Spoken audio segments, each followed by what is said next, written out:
Good morning students. आज हम लोग वर्ग 18 के तत्वों के जिनॉन फ्लोराइड यौगिकों के बारे में पढ़ेंगे।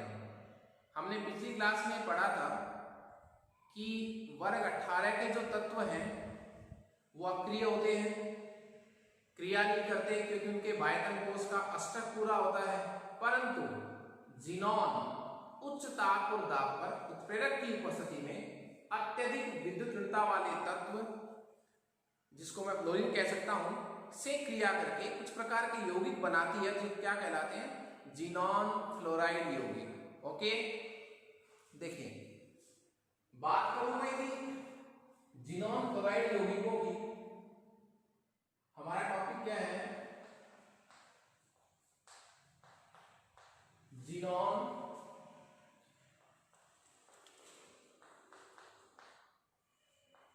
फ्लोराइड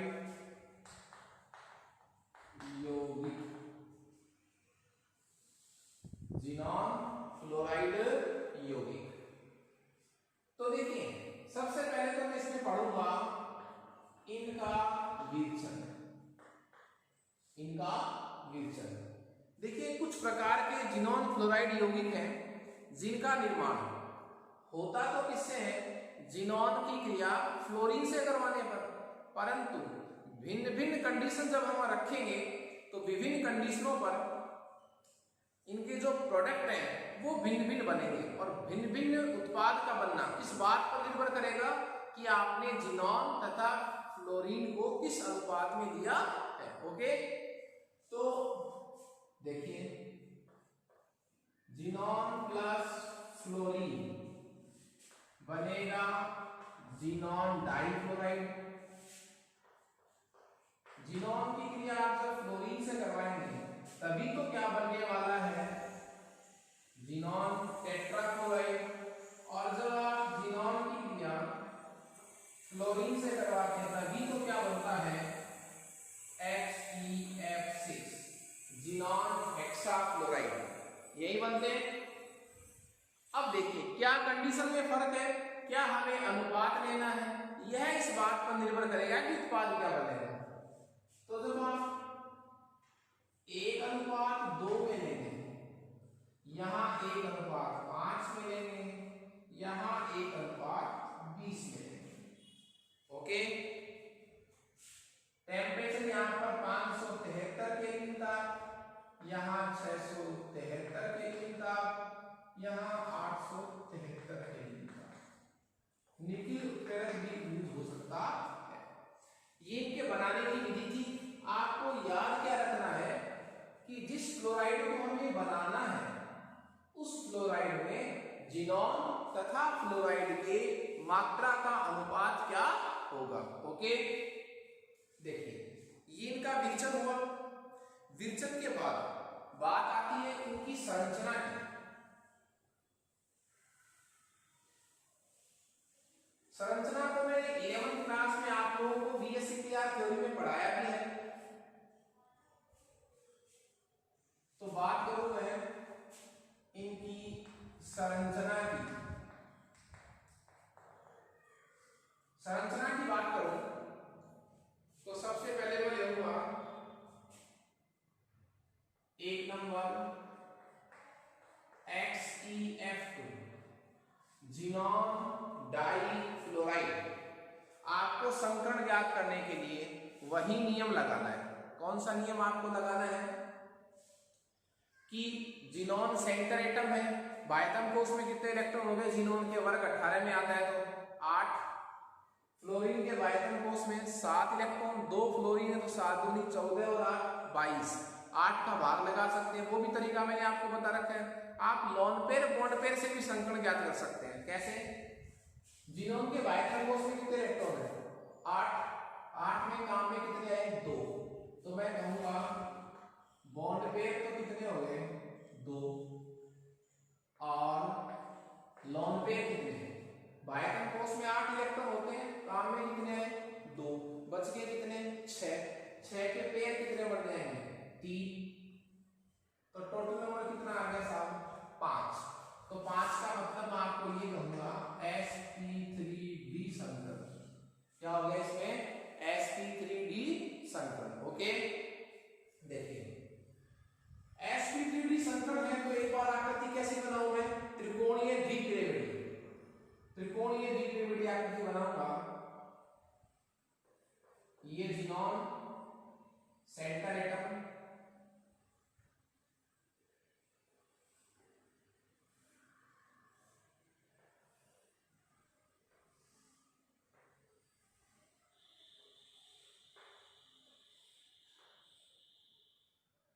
अब देखिए जिनोन में कितनी जगह पड़ी है, इस आकृति में 5 जगह पड़ी है, मुझे 3 जगह क्या रखना है, लॉन पेयर, 2 जगह क्या रखना है, बॉन्ड पेयर, मतलब किसको रखना है, फ्लोरीन को।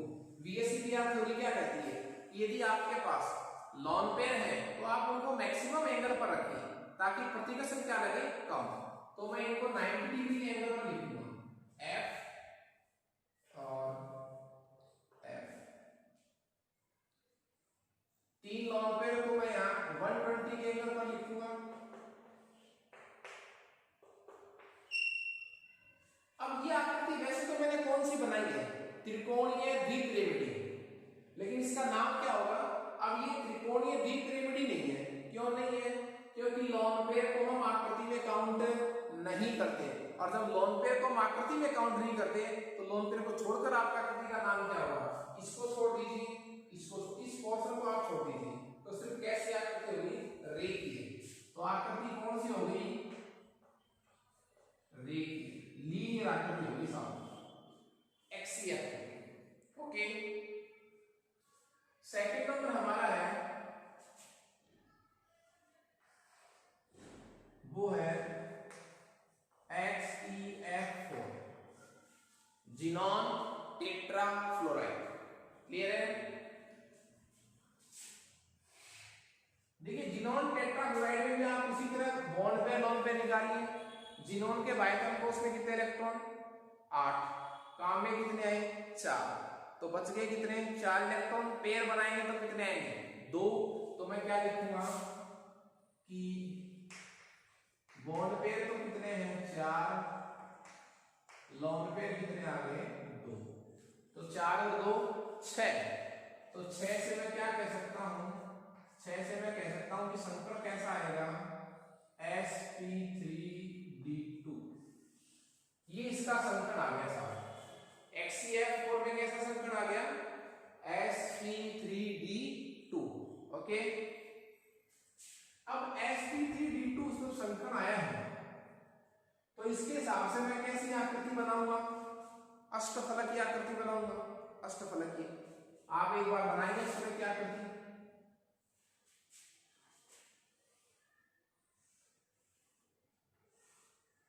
ये जिनॉन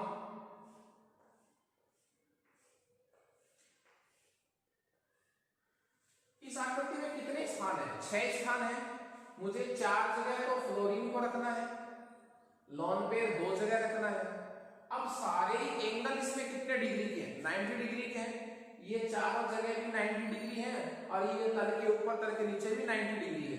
सारे बंद कोण इसमें 90 डिग्री के हैं। तो आप कहाँ रखेंगे लॉन पेयर को, जब सारे एंगल 90 डिग्री के हैं तो आप ऐसे तो डिफरेंस कर नहीं सकते, तो आप क्या करें, लॉन पेयर कितने आपके पास, 2 लॉन पेयर को आप एक को तल के ऊपर और एक को तल के नीचे रख दीजिए। ठीक है, तो वैसे अलग हो गए बॉन्ड पेयर से। तो ये लॉन पेयर 1 और ये लॉन पेयर 2, तो 1 2 3 और ये 4।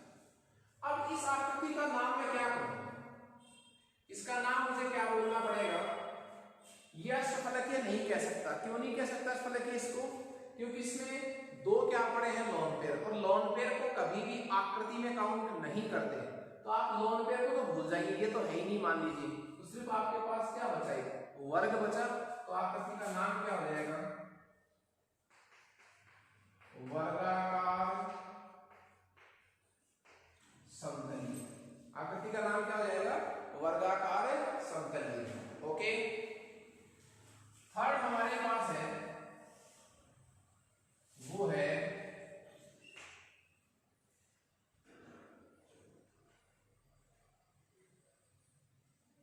XeF6।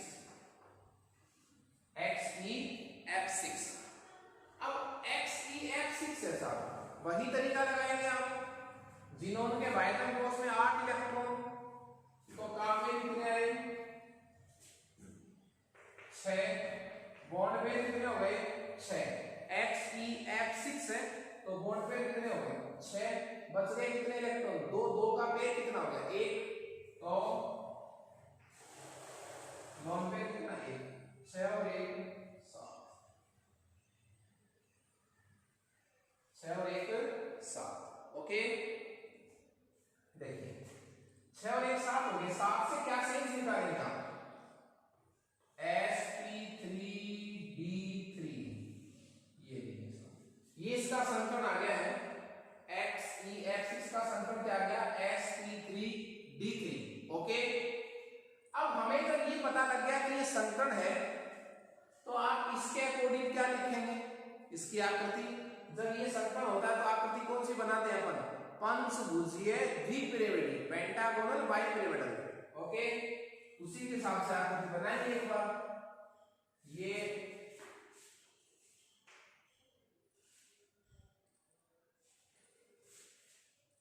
जिनॉन 1 2 3 4 5 6 पंचभुजीय बनाने के साथ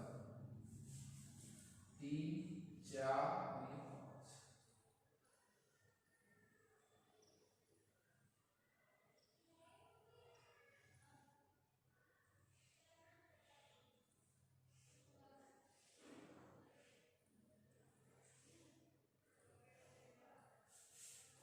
ये आकृति बन गई।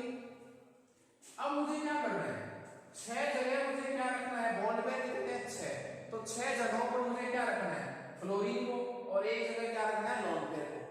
ये जो 5 एंगल है इसके अंदर तल में 1 2 3 4 5 ये तो एक तल में है, एक तल के ऊपर और एक तल के क्या है नीचे, तो ये जो एक प्लेन में है 5 बॉन्ड 1 2 3 4 5 ये 5 बॉन्ड तो किसमें है 72 के एंगल पर, और जो प्लेन के ऊपर और एक नीचे है ये है 90 डिग्री के एंगल पर।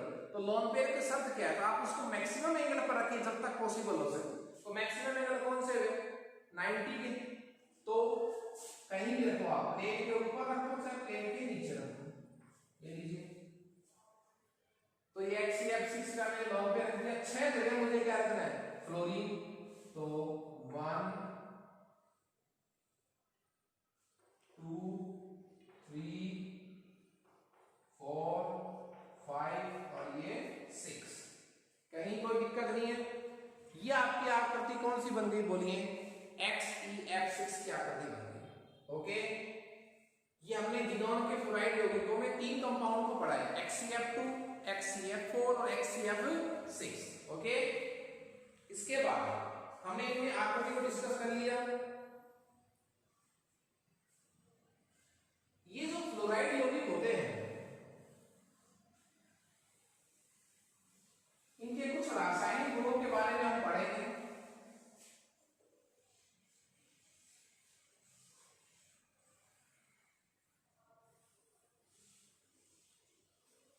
इनके कुछ रासायनिक गुणों के बारे में हम पढ़ेंगे।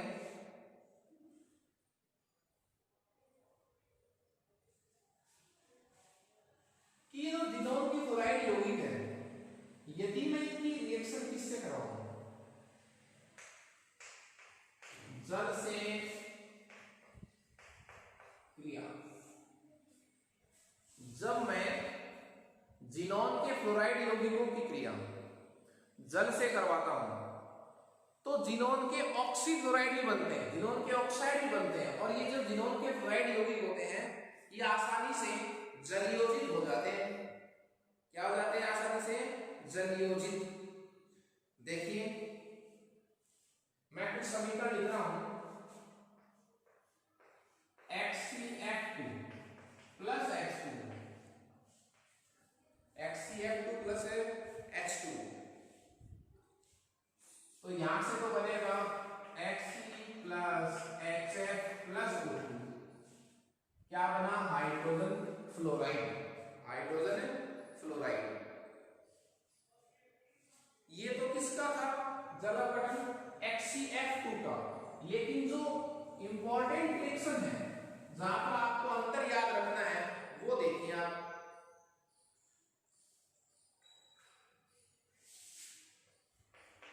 XeF6 प्लस H2 नाम वाले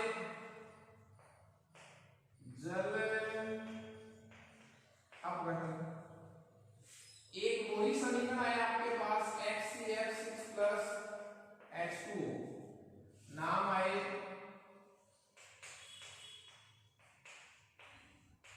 आंशिक जलवृद्धि, और एक नाम HCl6 प्लस H2O, जो कि लिखा हुआ क्या है पूर्ण जलवृद्धि। ये तीन कंडीशन है देखिए, और तीनों ही कंडीशन में जो बाई प्रोडक्ट है सह उत्पाद वो फिक्स है। इसमें भी हाइड्रोजन फ्लोराइड है, इसमें भी हाइड्रोजन फ्लोराइड है, और इसमें भी है हाइड्रोजन फ्लोराइड। सह उत्पाद तो दोनों तीनों विक्रियाओं में समान है, परंतु जो मेजर प्रोडक्ट है वो तीनों में भिन्न भिन्न है। और भिन्न भिन्न में क्या है वो देखिए आप, इनकी ऑक्सी क्लोराइड है साहब XeOF4, xenon oxy tetrachloride, xenon oxy dichloride, और यहां बनेगा जिनॉन ट्राइऑक्साइड। ये देखिए साहब, ये तीन जो है मेजर प्रोडक्ट है, इनमें डिफरेंस है। समझ रहे हैं मेरी बात आप? इन तीनों जो है मुख्य उत्पादों में क्या है भिन्नता है।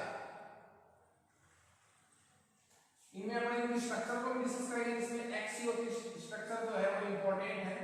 तो ये मेरा क्वेश्चन था कि जिनोन के जो फ्लोराइड यौगिक है वो जल से क्रिया करके जलयोजित हो जाते हैं, जल की सूक्ष्म मात्रा से अपघटित हो जाते हैं, और भिन्न भिन्न प्रकार के क्या बनाते हैं उत्पाद बनाते हैं। देखिए बात करें हम सिर्फ इसकी जिनॉन ट्राइऑक्साइड, जिसे मैं जिनोन का एक ऑक्साइड भी कह सकता हूं। यह एक रंगहीन, क्रिस्टलीय और विस्फोटक ऑक्साइड है। इसकी ज्यामिति निकालें अपन तो जिनॉन ट्राइऑक्साइड की ज्यामिति को पढ़ेंगे।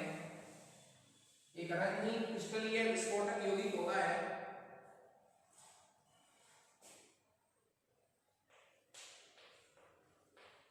संरचना, इसकी संरचना पढ़ रहे हैं हम XeO3। XeO3 की स्ट्रक्चर हम पढ़ रहे हैं। देखिए वही तरीका इस्तेमाल कीजिए आप। एक तरीका और भी होता है, देखिए संकरण निकालने का। मैंने आपको बताया कि 8 का भाग लगा सकते हैं, वो तरीका मैं डिस्कस कर दूं एक बार। आपको लोन पेयर बॉन्ड पेयर वाले तरीके से तो मैं पहले बता ही चुका हूं। जिनोन के बाइथम कोष में कितने इलेक्ट्रॉन 8, जो कि 18 वर्ग में आता है। ऑक्सीजन आता है 16 वर्ग में, तो बाइथम कोष में 6, तो 6 दिया 18, तो 18 और 8 26। यदि टोटल 8 से ज्यादा आता है तो 8 का भाग लगाते हैं, टोटल 8 या 8 से कम आता है तो 2 का भाग लगाते हैं। तो 8 का भाग लगा दिया साहब हमने, आंसर आया 8 या 24, 8 या 24, 8 या 24। ठीक है, बच गए कितने 2, बचे में 2 का भाग, क्योंकि 8 से तो कम ही बचेगा, 8 से ज्यादा बचते तो भाग ही लग जाता 8 का। बचे में 2 का भाग कितनी बार गया 1 बार। अब टोटल जोड़ दो आप 4 का मतलब मैं ये लिखूंगा कि संकरण कैसा आया XeO3 में sp3। और जब sp3 संकरण होता है तो आकृति कैसी बनानी चाहिए, त्रिकोणीय, पिरामिडी या चतुष्फलकीय, चतुष्फलकीय। ये आकृति है कब बनाते हैं, जब संकरण कैसा आता है sp3।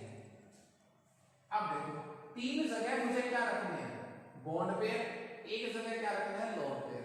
तो लोन पेयर को कहीं भी रख दीजिए, सारी स्थितियां समान हैं इसमें, oxygen oxygen oxygen. Oxygen double bond बनाता है, ये चीजें अपन बहुत आगे जाकर पढ़ेंगे।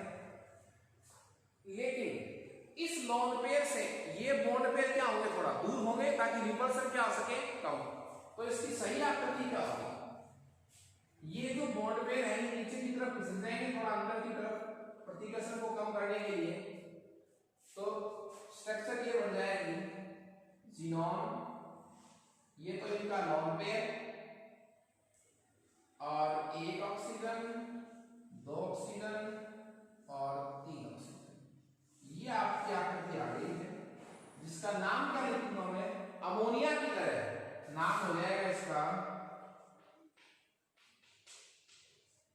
त्रिकोणीय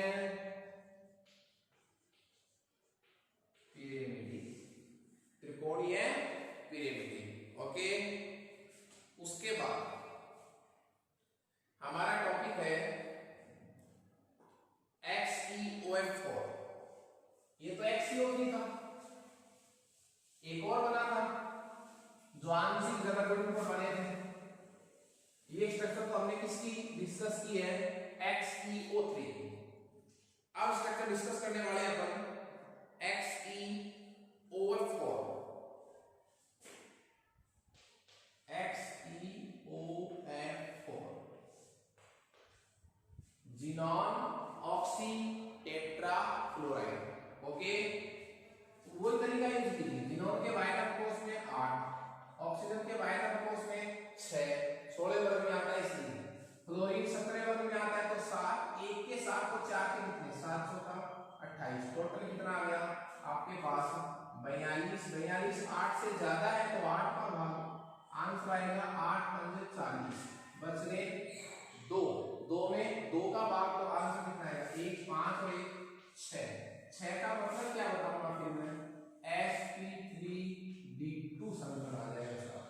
XeO3 में तो कैसा समीकरण आया था हमारे पास, XeO3 में समीकरण आया था sp3, और XeOF4 में समीकरण कैसा है, sp3d2। ओके, अब sp3d2 समीकरण को आकृति मुझे बनानी कौन सी थी, अष्टफलक की आकृति बनानी थी। जब ये समीकरण आता है तो आकृति कैसी बनती है, अष्टफलक। अष्टफलक की आकृति बनाए एक बार इसके हिसाब से, जिनॉन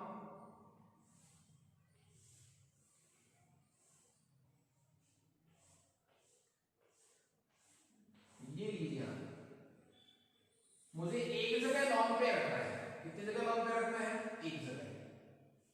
तो तल के ऊपर रखूं या तल के कहाँ रखूंगा, नीचे, तो मैंने तल के ऊपर रख दिया, बाकी जगह क्या रखूंगा, फ्लोरीन, 4 फ्लोरीन आ गए और एक जगह क्या रख दिया, ऑक्सीजन।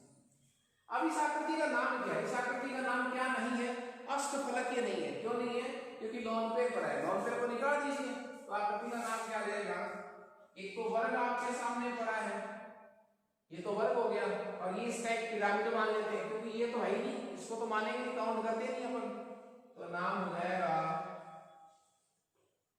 वर्गाकार पिरामिड, वर्गाकार पिरामिड। ओके, लॉन पेयर को हम काउंट नहीं करते, ठीक है। इसी तर्ज पर अब हम एक और ऑक्साइड बना था XeO2F2, ये तीन तो बने थे। जब हमने जिनॉन हेक्साफ्लोराइड को जलयोजित किया था तो 3 प्रकार के ऑक्साइड बने थे, और वो क्या थे, XeO3, XeOF4 जो हम पढ़ चुके हैं, और लास्ट करी क्या है, XeO2F2। एक और ऑक्साइड है, इसमें देखिए क्या करना है, वही तरीका, जिनोन के वाइटल कोष में 8, ये कितना हो जाएगा, 6 दूनी 12, सॉरी 16 वर्ग में आता है तो 6, 6 दूनी 12, यह आता है 17 वर्ग में 7 दूनी 14,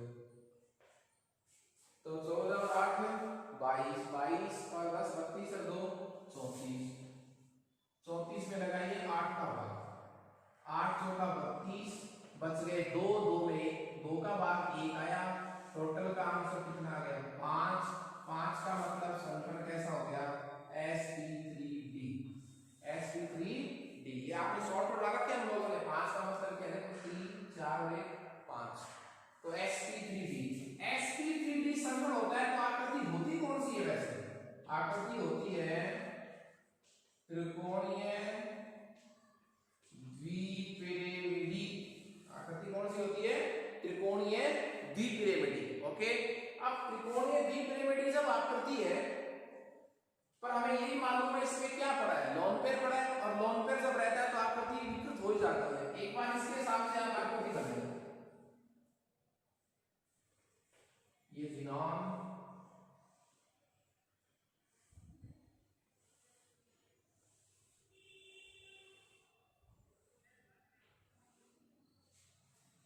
ठीक है।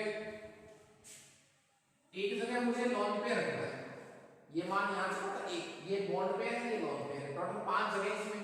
लोन पेयर को कहां रखें, लोन पेयर के लिए ये जो स्थितियां हैं, ये और ये तो 90 डिग्री की स्थितियां हैं, और ये कितने डिग्री की स्थितियां हैं, 120 डिग्री की स्थितियां हैं। तो मैं 120 पर रखूंगा मैक्सिमम एंगल पर, ये रख दिया सामने। अब मुझे 2 जगह तो फ्लोरीन रखना है, एक और एक, और 2 जगह ऑक्सीजन को रखना है, डबल बॉन्ड ऑक्सीजन और डबल बॉन्ड ऑक्सीजन। ये आकृति बन गई आपके पास क्या, XeO2F2 की। अब इसे नाम क्या दें, देखिए इसमें भी 4 वैलेंसी है, 1 2 3 4, 4 तो है पर ये चतुष्फलकीय नहीं है भाई, इसको तो काउंट करेंगे नहीं अपन लोन पेयर वाली को। तो कितनी रेखाएं मिलेगी, 1 2 3 4 रेखाओं वाला डायग्राम कौन सा होता है, चतुष्फलकीय होता है, पर ये चतुष्फलकीय तो नहीं है। तो मैं ये कह सकता हूं कि रेखा तो इसमें 4 है पर ये चतुष्फलकीय नहीं है, तो फिर ये कैसा चतुष्फलकीय है, इसलिए इसका नाम क्या निकाल दिया, ये वाली आकृति नहीं आएगी नाम में, अब नाम आएगा कि चतुष्फलकीय नहीं है, ये क्या है, विकृत चतुष्फलकीय। ये नाम क्या है, विकृत चतुष्फलकीय, या फिर अनियमित चतुष्फलकीय, अनियमित चतुष्फलकीय। ओके, तो ये था XeO2F2। इस तरह ये जिनोन के फ्लोराइड यौगिकों के साथ मैंने जिनोन के ऑक्साइड यौगिकों की स्ट्रक्चर को आप लोगों को डिस्कस किया है। अब बात करें हम इनके उपयोगों के बारे में, वर्ग 18 के तत्वों के मुख्य मुख्य उपयोग क्या क्या है। ओके, तो उपयोग की जब तक बात करेंगे,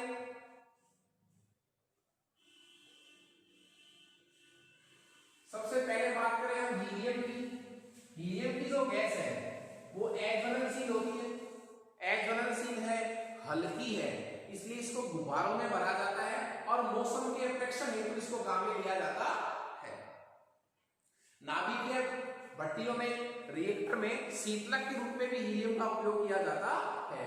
हीलियम का एक अन्य उपयोग बहुत ही अच्छा है कि द्रव हीलियम का उपयोग निम्न तापी थर्मामीटर में किया जाता है, जहां जो प्रक्रम है वो कम ताप पर संपन्न होते हैं। एक जो अतिचालक प्रकार के चुंबक हैं उनको उत्पन्न करने के लिए, उनके चुंबकत्व को बनाए रखने के लिए हीलियम का उपयोग किया जाता है। हीलियम का और उन चुंबकों का जो है वो NMR स्पेक्ट्रोमीटर में उपयोग किया जाता है। जो हीलियम है वो रक्त में भी कम होता है, उसकी रक्त में विलेयता क्या होती है, कम होती है, इसलिए इसको वायु द्वारा तनु करके जो समुद्री गोताखोर होते हैं वो अपने सिलेंडर में साथ ले जाते हैं, किसको, हीलियम को, उसको तनु किया जाता है। तो वायु को तनु करने के लिए हीलियम का उपयोग किया जाता है। नियोन का उपयोग जो है वो विज्ञापन प्रसिद्ध करने में किया जाता है, और उद्यान जो होते हैं उनमें नाम वगैरह लिखने के लिए इसका उपयोग किया जाता है। आर्गन का उपयोग धातु क्रम में अक्रिय वातावरण को उत्पन्न करने में किया जाता है। क्रिप्टॉन का उपयोग हवाई पट्टी पर दूर तक किसी वस्तु को देखने के लिए भी किया जाता है। तो मेरे कहने का मतलब ये हुआ, वर्ग 18 के जो तत्व हैं उन सभी तत्वों के जो उपयोग है वो बहुत ही अच्छे हैं, इंपॉर्टेंट हैं। रेडॉन एक रेडियोएक्टिव पदार्थ है। तो इस तरह हमने पी ब्लॉक को कंप्लीटली पढ़ लिया है आज इस लेक्चर तक। नेक्स्ट क्लास में अपन नेक्स्ट चैप्टर को स्टार्ट करेंगे। Okay, thank you students.